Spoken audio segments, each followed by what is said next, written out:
But let's make the jump from clinical to from skills lab to clinical. That jump is very important because it's so funny to say, Professor, that during the skills labs, I want all the technical skills. But once you jump into clinical, you're not dealing with a dummy. You're not dealing with a mannequin. You're not dealing with a sim lab. You're dealing with a human being. And it's crazy for me to say, but while I was in clinical, I respected and I understood that the soft skills, that the caring, the communication, that the dealing with other interdisciplinary teams was super, super, super important. And a lot of nursing students that are going to watch this, listen to this, is going to be like, oh my goodness, that's definitely not what I believe. But I promise you, once you become a nurse, I really appreciated those clinicals where we went to. And it was, I know people say this all the time, but where we did a lot of the CNA work, right? And if you can't see me, but I'm saying that in air quotes because it ends up being nursing work. It ends up being anyone who can do it will do it because it's for the patient, right? But that's it. Like, that's what we're there for. We're not there to give Anyways, so what I wanted to ask you, Professor, is how do you go about, especially with the newer nurses, and that's when I had you as a clinical instructor, what are your goals once they step from the skills lab into the clinical? How do you go about, how do you integrate them into now we're doing actual patient care? Yeah. Well, the first thing I tell them is, because I get that feeling when they get in there. Some of them do have experience working in other areas, and they kind of do feel like that. Some of them that have experience, like, well, what is this? This is boring, and it's very slow paced. And I try to tell them everything counts. Everything matters. Everything you do, every second that we're here, it really does affect the patient. It affects the staff. It affects the facility. It matters every second that you're here. So again, they're just starting out. It's their first clinical rotation. And the main things we focus on is that they're being safe, that the patient is safe, that they're communicating appropriately, using therapeutic communication. And that's huge. A lot of them don't even know how to talk to a patient. That's half the battle. Yes. You know, sometimes they're standing outside the door and I said, did you go in and talk to the patient yet? No. And I'll be like, you have to go into the room and talk to the patient. That's part of the program here. So yeah, they're afraid to talk to the patient, or even touch the patient. Right. I says, so that's, the first couple of weeks is tough. It really is. They really have to get in there. So just breaking them into that. And then we gradually work our way up to taking their vital signs, giving them a bed bath, and that human touch, that all counts. This all matters. It really is. And they think that this is just busy work. And it's not. This is huge. And some of these patients don't have visitors. Exactly. And they don't get that one-on-one interaction. The CNAs might come in and do their business with them, and then they walk out and go to the next patient, where we're there for a few hours. So they get that one-on-one care, and these patients love it. Yeah. And I can't emphasize what she's saying. Once you join the nursing profession, you're going to scream at the top of your lungs, we need more CNAs, we need more CNAs, because the actual care that the patients get at the hospital is you'll find out really quickly that whatever facility you get, you don't have enough CNAs, you don't have enough nurses, and everyone screams at the top, nursing shortage, all of these things, because we want to do that care. Once you jump from actual nursing student to being an actual nurse in a facility, you're like, I would much rather stay with the patient, talk to them about how they're feeling, all of these things, and get to that personal level while you're doing the bed bath, while you're taking them on that walk of the day, while you're getting them off their butt, turning the patient. All of these things are very, very helpful. Yeah, you're going to pass out meds. It's important. That's your job. You need to know these things. But at the end of the day, you are the nurse to care for the patient. Yeah, the doctor is going to order whatever med they order, and yes, you're going to pass that. And I don't want to say that that's not important, but as a nurse, you are there to care for the patient, right? Yeah. You are there to care for the patient. And I love what you said about the communication, right? Because big. That's huge. Yeah. That's huge. Yeah. I'm a people person. I do all these camera things. Definitely. And I was scared out of my mind talking to a patient laying in the bed. I don't want to wake up the patient. No, you got to wake up the patient. I get that all the time. They're sleeping. I'll bother them later. No, you have to get in there now. I need their vitals today. Right? Not tomorrow. Goodness. Yeah. And that's what students do. They don't want to bother anybody. Exactly. They don't want to wake them up. I'm like, well, you kind of have to. You have to. But there's approaches to do that. There's different ways you can approach that. You just don't want to go in there and say, I'm here. Let's go. Vital sign time. But, there's different ways to approach it. So, and that's what we teach them. Exactly. That's the key. You have to know that, yes, you have to wake up the patient. It is going to be frustrating. No one wants to be woken up, right? By another human being.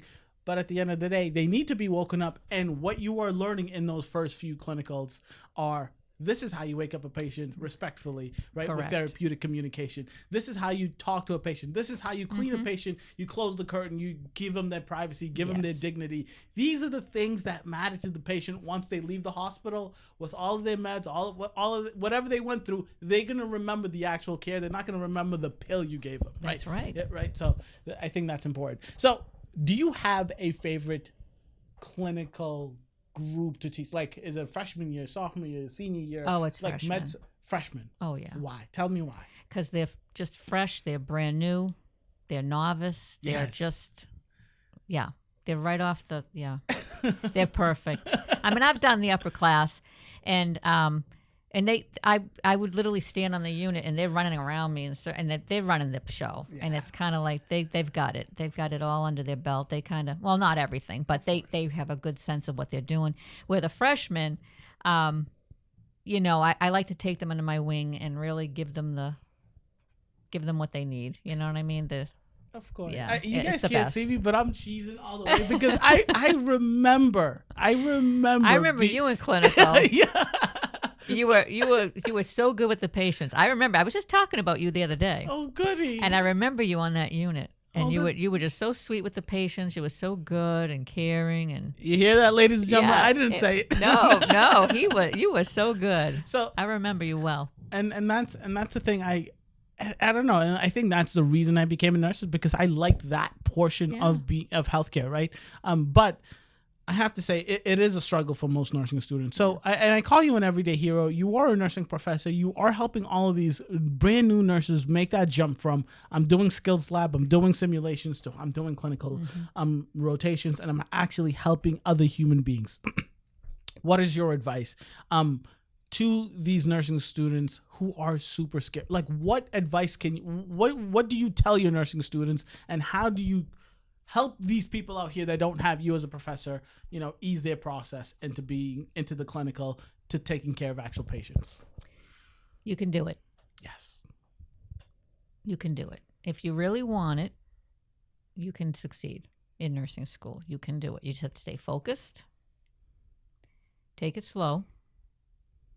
Don't be working 1,000 hours a week. We always tell our students that, because they're all doing it. Always. And it's going to be tough. It's going to be hard.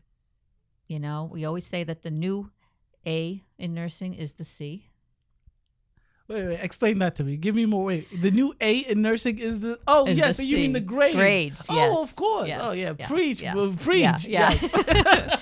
Because everybody comes into the program saying, I'm an A student. And when they get that first test grade, and they get nervous when they get that 76, they start crying and getting upset. And I'm saying, you're not even on my radar.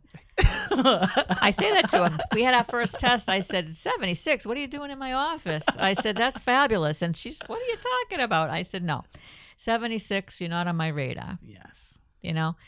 That's fine. That's good. Yeah. Nursing's hard. It's really hard. is. It's a hard career choice. You just have to stay motivated, stay focused, rely on your peers. I mean, go right to all your tutors, use all your resources that you have available to you. There's thousands in your college. We have tons of resources. Yeah. And go to your advisor, your mentor that you have on campus. There's mentor programs in most colleges. There's advisors. Like I said, the tutors, the math tutor, the nursing tutor. There's all kinds of tutors. Writing tutor. Whatever you need to do. Utilize all the resources that's out there for you. And your professors, obviously. We're here for you. Exactly. We want you to succeed. We want you to pass. We want you to do well. and just do your best and believe in yourself. Exactly. And I really like that because it a lot of the times you can feel defeated. Yeah. You can feel like there's too much to handle. And you look at these nursing textbooks, they're the size of your head. Yeah, right. You see all of the classes you have to take, on top of the skills lab, you have all the studying, on top of like the research papers. It's like the million things that you have to keep on track, but just like follow a schedule and just day by day, just know that you're getting through it one day at a time, one day at a time.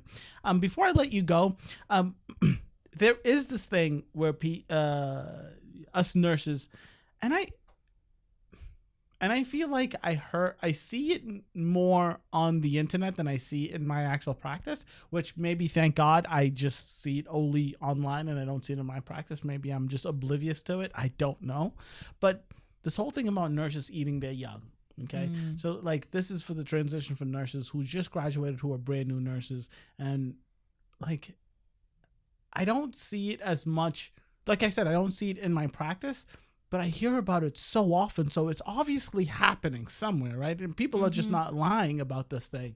So can you talk a little bit about that? Because I don't even understand why a nurse would be so negative to a brand new nurse.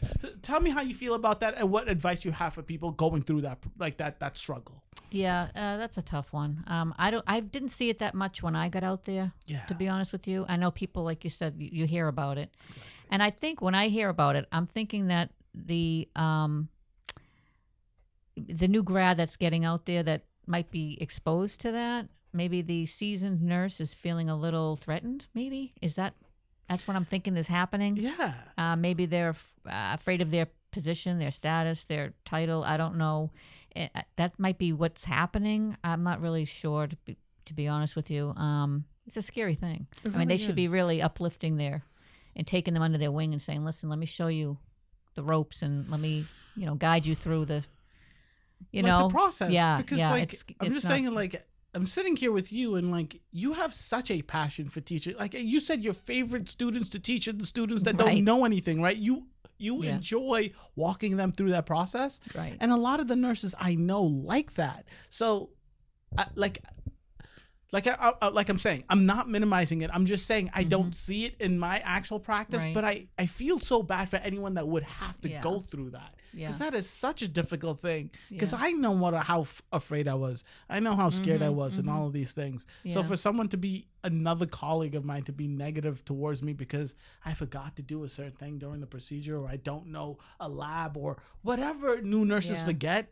If you're going to be hard on me for that, I have the rest of the world to be hard on me for that. I don't need my colleagues. They don't need to work in that environment. Exactly. That's too tough. Exactly. Yeah. So I know you're a teacher, you're a professor, and this is what you do, but do you have any way you want people... Do you have an Instagram account, a social media that you like to shout out? I'm on Facebook. That's other than that. And I'm on Instagram. There you go. Other than that... No, you're good. There's no shouting out. There's no plugging. You're doing your thing. No, I do work I can tell you where I work. Please and thank you. I do work at Quinsigamond Community College in Worcester as an associate professor of nursing. Good for you. I also work as adjunct faculty at Blackstone Valley Tech in the PN program on evenings. And that's what I'm busy doing right now. Oh, congratulations. I have to say, so like I say, I call you guys everyday heroes because I love what you are doing, and like it's people in my life or people in the lives of people watching that I always get to say, oh my goodness, do this person, interview this person, and I love all that stuff. But like, I don't like to rank teachers, rank professors, and all that stuff. But I really enjoyed being in your class, being in your clinical. Thanks. It was always good times. Good. But advice, lastly, before we end this session, advice to any nurse or a current nurse, anyone who's in the actual profession who wants to be a nursing professor. What do they need to know coming into the nursing professor field, or what advice do you have to them to say this is not going to be the same as being a nurse on the floor 3 days a week, 12-hour shifts? Well, it is different. Oh yeah. But you need to have an open mind, which I think you do have to have as a nurse, period, anyway. Be very dedicated to what you're doing. Be very supportive to your students. There's going to be a lot of highs and lows in the job. You can say that again. But it's very rewarding. I don't think there's anything more rewarding than this. It's like they're your kids. When they graduate and cross that stage, there's just like, you can't help but beam and say, I'm a part of that. That's awesome. I love that. And I know we're about to wrap this up, but I have to say, how do you deal with, because you must know, like, and I don't know, because like you, as a nursing student, you go through this phase where like you're doing well, or if there's a class that you're doing really bad at, and especially if it is your class, like you have such, like there's a negative, like what's it called, communication, or there's a negative relationship between you and the students. Yeah. How do you deal with that negativity? Because as a student, all you want to say it's the professor's fault. They're asking way too hard questions. Their expectations are way too hard, way too high. I don't know. Like, how do you deal with all of that negativity? Because it's so easy as a student to blame the professor. Yeah. So what do you do to? I usually grab the student, get them right in my office, and we air it out. Air it out. Yeah, you got it. You have to. Exactly. Yeah, you have to get to the root of it, because you want them to succeed. You don't want all this, going on, and get to the root of what's happening. Why are they having issues? And absolutely. It really is the only answer, because how else are you going to solve that issue? How else are you going to solve that issue? Last question, I promise. Do you see your students as patients? Like, as a nurse, do you see your students as patients, or are they like, you said kids, because that is a very different, very different relationship. Yeah, no. So you don't see them as patients? No. Okay. No. Okay. No, they're just individuals, just, they're adults, I know, but exactly. I say kids meaning, I don't know.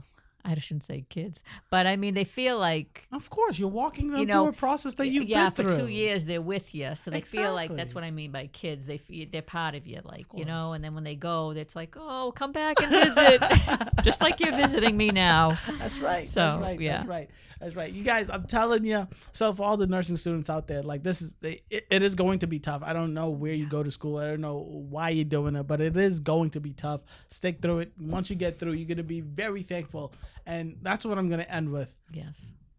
You don't appreciate, you don't respect, you don't understand your nursing professors until you become a nurse. And once you become a nurse, you're like, oh, God. Especially as a nurse, if you work in a nursing as a teaching facility, and you see these nursing students come by, you're like, hats off to every nursing professor, because like these students come and they don't know anything. They don't know anything. No, they don't. Oh my goodness, I don't know how to open the Omnicell. You're like, oh, is that where we're starting? Yeah, it's true.